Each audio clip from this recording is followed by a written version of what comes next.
देख रहे हैं कैनी न्यूज और इस वक्त की बड़ी खबर जो ताजा रुझान सामने आ रहे हैं। हालांकि ये शुरुआती रुझान है, पहले तो आपको अपडेट कर देते हैं और ये चुनाव आयोग की तरफ से जो डाटा जारी किया गया है वो आपको बता रहे हैं, क्योंकि टेलीविजन चैनल अगर आप देख रहे होंगे तो बहुत तेजी से भाग रहे हैं। ऐसा लग रहा है कि बहुत बड़ा उलटफेर हो गया है, ये चीजें एकदम से साफ हो गई है, लेकिन ऐसा नहीं है। आप बिल्कुल ताजा जो रुझान है इस वक्त पहले दौर के वो एक बार समझ लीजिए।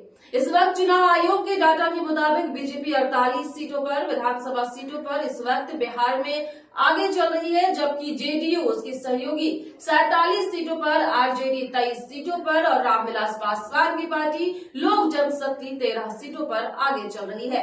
अन्य 5 सीटों पर आगे है। अगर हम खास बात करें और खास तौर से उन सीटों को देखें, हालांकि ये नारा इस वक्त बहुत जबरदस्त चर्चा पे है कि बिहार की जीत हमारी है और बंगाल की बारी है।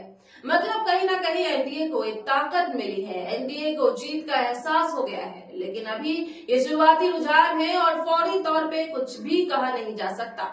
2015 में चीजें बदल गई थी, बहुत कुछ बदला था और इसी तरह से रुझानों में कुछ चला और उसके बाद एकदम से पासा पलट गया था। इसलिए कहना, किसी तरह का प्रेडिक्शन करना जल्दबाजी होगी, लेकिन आपको बता दें कि जो शुरुआती रुझान है उनमें जो खास सीटें हैं उसका जिक्र यहाँ पर करेंगे।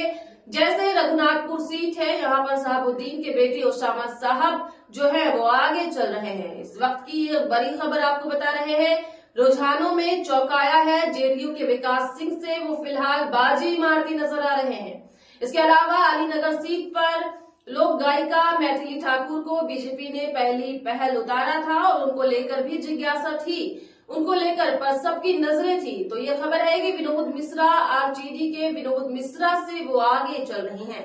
इनके अलावा मुंगेर से मुनाजिर हसन, एआईएम के जो पूर्व मंत्री और सांसद रहे वो पीछे हो गए हैं, पीछे चल रहे हैं काफी। और सीमांचल में जो एआईएम को लेकर एक माहौल बना था और ऐसा लग रहा था कि वो अच्छा परफॉर्म करेंगी, तो पिछली बार की तरह ये उससे बेहतर जाएगी, लेकिन ऐसा कुछ भी होता नजर नहीं आ रहा है। सीमांचल की 24 सीटों पर जेडीयू बेहतर प्रदर्शन करती फिलहाल नजर आती है।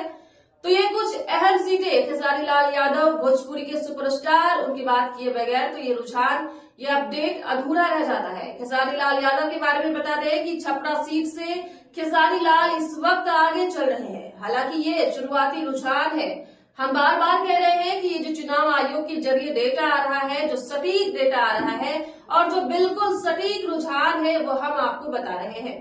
तो आरजेडी के खेसारी लाल यादव छपरा सीट से आगे चल रहे हैं। छोटी कुमारी बीजेपी जो उनके मुकाबले में थी वो इस वक्त पीछे है। ये फिलहाल शुरुआती रुझान है। इन खास सीटों के और भी बड़ी सीटों पर हमारी नजर बनी हुई है।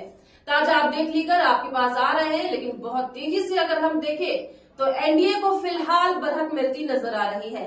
रुझानों में एनडीए को बढ़त मिलती नजर आ रही है और बीजेपी बड़ी पार्टी, सबसे बड़ी पार्टी के तौर पर उभरती रुझानों में नजर आती है। लेकिन ये बिहार है, यहाँ चीजें तेजी से बदलती है।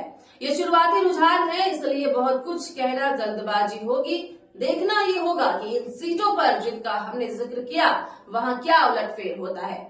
और भी दूसरी अन्य सीटों के ताजा रुझान, ताजा अपडेट लेकर आपके बीच थोड़ी थोड़ी देर में हाजिर होते रहेंगे। तब तक के लिए आप देखते रहें कैनी न्यूज।